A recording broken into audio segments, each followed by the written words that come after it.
Gold hub తాకట్టులో ఉన్న బంగారాన్ని విడిపించి కొనబడును. అదే రోజు ఆన్లైన్ ధరకు కొని డబ్బులు ఇవ్వబడును. హాయ్ హలో నమస్తే, వెల్కమ్ టు అవర్ ఛానల్ మనం టీవీ. నేను మీ శాన్వి. ఈ రోజు మనతో పాటు మన స్టూడియోలో ఉన్నారు ప్రముఖ అనలిస్ట్ అంకం రావు గారు. మరి ఆయనతో మాట్లాడి ప్రస్తుత రాజకీయాల గురించి తెలుసుకుందాం.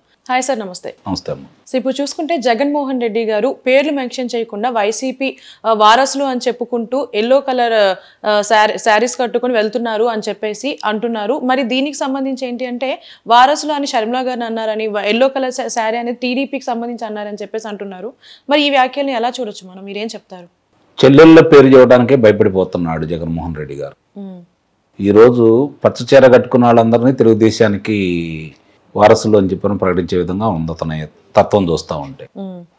పసుపు పచ్చదనం అంటే శుభసూచకం, మంగళప్రదమైంది. ఇంట్లో ఏ శుభకార్యం జరుగుతున్నా కూడా దాన్నే వాడతారు. కనీసం ఆ పరిజ్ఞానం లేని వ్యక్తి, హిందూ సాంప్రదాయాల మీద అంత నమ్మకం లేని వ్యక్తి అతను. కాబట్టి ఇలాంటి అవాకులు చెవాకులు మాట్లాడుతున్నారని మనం భావించాలి. ఇప్పుడు సునీత గారు అడిగే ప్రశ్నలకి సమాధానం లేదు ఆయన దగ్గర. అలాగే వివేకానంద రెడ్డి భార్య గారు బహిరంగంగా ఒక లేఖ రాశారు, దానికి సమాధానం లేదు. మరి షర్మిల గారు మాట్లాడే దానికి సమాధానం లేదు. ప్రతిపక్ష నేతలు చంద్రబాబు నాయుడు గారు కావచ్చు, లేకపోతే పవన్ కళ్యాణ్ గారు కావచ్చు, పురంధేశ్వరి గారు కావచ్చు, లోకేష్ బాబు గారు కావచ్చు, వాళ్ళు మాట్లాడేదానికి ఆయన దగ్గర సమాధానం లేదు.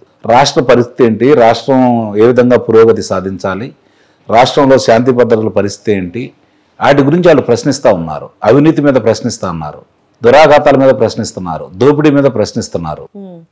మరి ఇవన్నీ వదిలేసి వాటి గురించి సమాధానం చెప్పుకునే శక్తి నీ దగ్గర లేక, నువ్వు ఇంతవరకు దానికి సమాధానం చెప్పుకునే అంశాలేమీ నువ్వు చేయలేదు. కాబట్టి ఏదో విధంగా పక్కదారి పట్టించాలి అనే అంశాన్ని ఈరోజు నువ్వు ఎత్తుకున్నావు అని చెప్పని భావించాల్సి వస్తుంది. ఇక రెండోది ఏంటంటే 15 రోజుల్లోనే రెండోసారి పులివెందుల గ్రామాన్ని సందర్శించాడు. అంటే ఆయన ఓడిపోతున్నాడని ఆయనకు అర్థమైంది చాలా స్పష్టంగా ఇక్కడ. కాబట్టి ఇప్పుడు చెల్లెల అంశాన్ని, వివేకానంద రెడ్డి గారి యొక్క హత్యకు సంబంధించినటువంటి ఉదంతాన్ని పక్కదారి పట్టించాలని చెప్పని ఆయన భావిస్తూ ఉన్నారు. ఈరోజు పులివెందులలో ప్రతి ఇంట్లో చిన్నపిల్లవానితో సహా ఆయన చెప్పినట్టు వివేకానంద రెడ్డి గారిని ఎవరు చంపారు అనేది స్పష్టంగా అర్థమైపోయింది. ఇప్పుడు అవినాష్ రెడ్డి గారిని సిబిఐ వాళ్ళు దోషిగానే చూస్తున్నారు. దోషిగానే ఆయన పేరు 8వ ముద్దాయిగా చేర్చారు. ఇప్పుడు ఇప్పుడు ఆయన చిన్నపిల్లవాడు అమాయకుడు అంటే వాళ్ళ నాన్నగారు భాస్కర్ రెడ్డి గారు కూడా అమాయకుడి కింద లెక్కేయాలి కదా. అంటే వాళ్ళ నాన్నగారు హంతకుడు, ఈయన అమాయకుడు నువ్వు చూస్తున్నావా? అంటే హత్య చేసింది వాళ్ళే అని చెప్పి నువ్వు ఒప్పుకుంటున్నావా? హత్య చేయించింది వాళ్ళే, వాళ్ళని నేనే కాపాడతానని నువ్వు బహిరంగంగా ఒప్పుకున్నట్టే కదా. దీన్ని బట్టి ఇదే మాట అడుగుతున్నారు కదా సునీత గారు. అదే సునీత గారు అదే అడుగుతున్నారు కదా. అంటే మరి పోనీ మీ బాబాయ్ గారిని హత్య చేసింది ఎవరో చెప్పండి. మీరు అధికారంలోకి వచ్చింది 2019 మే 30వ తారీఖు. మరి ఇన్ని రోజులు ఎందుకు పట్టింది మీకు? ఆ ఉదంతాన్ని గురించి ముందు మీరే సిట్టు మీ ద్వారానే జరిగింది కదా, అంటే మీ ఆధ్వర్యంలోనే జరిగింది కదా. వాటన్నిటికీ రాష్ట్రంలో అధిపతి మీరే కదా, మీ కనుసనాల్లోనే జరుగుతాయి కదా ఏదైనా సరే. మరి ఎంతంటే మీరు 10 నెలలు మీరు దాన్ని కాలయాపన చేశారని అర్థమైపోయింది కదా. అంటే హంతకులు ఎవరో మీరు ఎందుకు చెప్పట్లేదు? ఇప్పుడు వరకు కూడా న్యాయస్థానానికి ఎందుకు చెప్పట్లేదు? సిబిఐ వాళ్ళకి ఎందుకు చెప్పట్లేదు? నిజంగా అవినాష్ రెడ్డి గారికి హంతకులు ఎవరో తెలిస్తే, అవినాష్ రెడ్డి గారు అమాయకుడే అయితే హంతకులు ఎవరో ఆయన చేతే చెప్పించండి. నేను అమాయకుడని ఆయనే నిరూపించుకోమండి. మీరు 16 నెలలు కారాగార వాసం చేశారు కదా, ఎందుకు చేశారు? ఏమీ చేయకుండానే ప్రతిపక్షాలు మీ మీద అభాండం మోపితేనే చేశారా? ఇంకో మాట కూడా మాట్లాడారు, కాంగ్రెస్ పార్టీ వాళ్ళు మా నాన్నగారిని ఛార్జ్షీట్లో పెట్టారు, అలాంటి కాంగ్రెస్ పార్టీకి షర్మిల గారు వెళ్ళి మాట్లాడతారా అని చెప్పి అన్నారు. కాంగ్రెస్ పార్టీ వాళ్ళు చేర్చలేదు. మీరు మీ మీద వచ్చిన అభియోగాలని స్వయాన ఆనాటి ముఖ్యమంత్రి గారి ఆధ్వర్యంలో, మంత్రివర్గం ఆధ్వర్యంలో జరిగినాయి అని చెప్పని, మాకు ఎలాంటి సంబంధం లేదు అని చెప్పని మీరు చెప్పినందువల్ల దాన్ని పొందుపరిచారు. అంటే మీ నాన్నగారి పేరు మీరే చేర్పించారు. దివంగత నేత కాబట్టి, ఆయన ఎటు రాడు కాబట్టి ఆయన మీదకు తోసేద్దామనే ఉద్దేశంతో మీరు బయటపడాలని మీరే చేర్పించారు. ఆ విషయం మీరు మర్చిపోయినట్టున్నారు. మీ నాన్నగారికి అత్యంత సన్నిహితుడైనటువంటి మాజీ లోక్సభ సభ్యుడు ఉండవల్లి అరుణ్ కుమార్ గారు చాలా స్పష్టంగా దీని గురించి చెప్పారు కదా.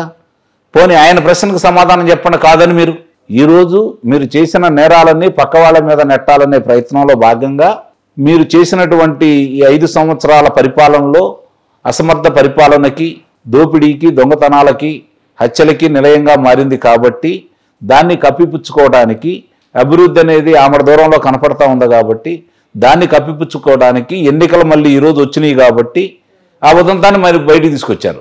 ఇప్పుడు దాకా మీరు ఎందుకు చెప్పలేదు? ఇన్ని సందర్భాల్లో చాలా సందర్భాల్లో మాట్లాడారు కదా, దాని గురించి ఎందుకు మాట్లాడలేదు? ఈరోజు ఎందుకు మాట్లాడారు? ఈరోజు చాలా వాటిల్లో వస్తూ ఉంది. మీ సతీమణి గారు కూడా పసుపచ్చ డ్రెస్ వేసుకున్నారు, పసుపచ్చ చీర కట్టుకొని ఉన్న ఈ కనపడతా ఉన్నాయి. అంటే వాళ్ళు కూడా తెలుగుదేశం పార్టీలో చేరిపోయారా? ఓకే. మీ తల్లి గారు కూడా ఒక సందర్భంలో కట్టుకున్నట్టుగా కనపడతా ఉంది. అంటే వాళ్ళు కూడా తెలుగుదేశం పార్టీలో చేరిపోయారని మీరు అంటున్నారా? ఎందుకు అంత మీరు ఉలికి పడుతున్నారు? ఎందుకు అంత భయపడుతున్నారు? ఎందుకు అంత పారిపోతున్నారు? ఎందుకని పిరుగుపాటలు మాట్లాడుతూ ఉన్నారు? సొంత చెల్లెళ్ళు, సొంత కుటుంబ సభ్యుల్ని మీరు న్యాయం చేయలేకపోతే ఆంధ్ర రాష్ట్రంలో ఉన్న అక్క చెల్లెళ్ళకి ఏం న్యాయం చేస్తారని ఈరోజు అక్క చెల్లెళ్ళు ప్రశ్నిస్తూ ఉన్నారు. దానికి సమాధానం ఉందా మీ దగ్గర? సార్, జగన్మోహన్ రెడ్డి గారు దిశ చట్టాలు అని, లేదు అంటే ఆడవాళ్ళకి తోడుగా ఉంటానని చెప్పేసి చాలాసార్లు వ్యాఖ్యలు చేశారు. మరి ఇలాంటి పరిస్థితులు ఏంటంటే తన సొంత ఫ్యామిలీ చెల్లెళ్ళని చీరల కోసం మాట్లాడడం, లేదు అంటే వాళ్ళని ట్రోల్స్ చేయించడం, ఇట్లాంటివి చూస్తుంటే దీనికోసం ఏం మాట్లాడారు? నిస్సందేహంగా దిశ చట్టం అంటూ ఉంటే దాని మీద నమోదు చేయాలి కదా. ఇప్పుడు ఆయన మాట్లాడిన వ్యాఖ్యల మీద నిస్సందేహంగా నమోదు చేయాలి కదా. ఇప్పుడు ఆడవాళ్ళ గురించి మీరు మాట్లాడారంటే మీ చెల్లెళ్ళు ఆడవాళ్ళు కారా? అంటే ఆడవాళ్ళు కారని మీరు భ్రమిస్తున్నారా? నీ సొంత చెల్లెళ్ళ మీద పుట్టక గురించి మీ శాసనసభ్యుడు మాట్లాడితే నిమ్మకు నీరెత్తుతున్న మీరు ఈరోజు చెల్లెల గురించి ఇంతకంటే గొప్పగా మాట్లాడతారని ఎవరు భావిస్తారు చెప్పండి? జరుగుతున్న పరిణామాలన్నీ ఒకసారి కనుక మనం కూలంకుషంగా కనుక పరిశీలిస్తే అధికారంలో వచ్చిన కానించి చేసిన విధ్వంసాలకి సమాధానాలు లేదు. భయపెట్టాలనుకుంటున్నారు, ప్రలోభ పెట్టాలనుకుంటున్నారు, లేదంటే భౌతికంగా కూడా లేకుండా చేయాలని ప్రయత్నం చేస్తున్నారే తప్ప పరిపాలన సజావుగా సాగాలి, రాష్ట్రం అభివృద్ధి చెందాలి, స్వతంత్రంగా ఎవరికి వాళ్ళు వాళ్ళ కాళ్ళ మీద నిలబడే విధంగా చేయూతనివ్వాలనే ఆలోచన మర్చిపోయారు కదా. ఇప్పుడు దాని గురించి మాట్లాడుకుంటున్నారు ప్రజలు. ఇప్పుడు జగన్మోహన్ రెడ్డి గారు ఏవైతే వ్యాఖ్యలు చేశారో ఆ వ్యాఖ్యల ప్రకారం చూసుకుంటే నిందితుల్ని కాపాడే ప్రయత్నం, అలాగే తప్పుల్ని కప్పిపుచ్చే ప్రయత్నం చేస్తున్నారని అందరికీ క్లియర్ కట్ గా అర్థమైంది ఈ వ్యాఖ్యలతో. మరి ఇవన్నీ జగన్మోహన్ రెడ్డి గారికి తెలియదా? ప్రజలకు ఆల్రెడీ క్లారిటీ ఉందన్న విషయం.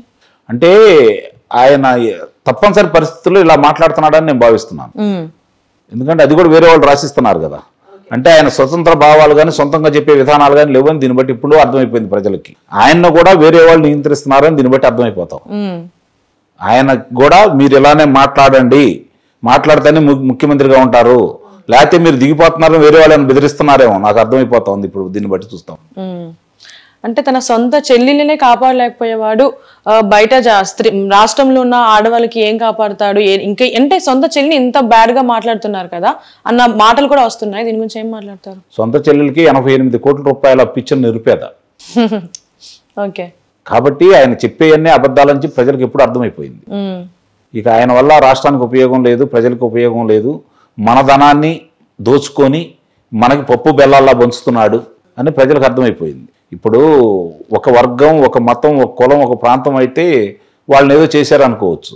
ఆంధ్ర రాష్ట్ర ప్రజలందరినీ సంకనాకి ఇచ్చేశాడు కదా. కాబట్టి ఒకళ్ళని ఇద్దరని లేదు, అన్ని వర్గాలని, అన్ని కులాలని, అన్ని మతాలు ఉన్నారు దీంట్లో. ఎవరిని వదిలిపెట్టలేదు. అక్కడ మాత్రం సమన్యాయం చేశాడు. నిస్సందేహంగా సమన్యాయమే చేశాడు. అక్కడ మాత్రం ఎవరిని వదిలిపెట్టలేదు. కాబట్టి ప్రజలు కావచ్చు, లేకపోతే మహిళామ్మ తల్లులు కావచ్చు, ముఖ్యంగా దీని గురించి ఈ రోజు ఆయన మాట్లాడేది ఆయనకి ఎంత బూమరాంగ్ అయిందో రేపు పొద్దున్న ఎన్నికల్లో అది చూడబోతున్నాడు ఆయన. సార్ చూడాలి. మరి ఎలక్షన్స్ కూడా దగ్గరలో ఉన్నాయి కాబట్టి ఎవరు గెలుస్తారు అనేది. Thank you so much sir.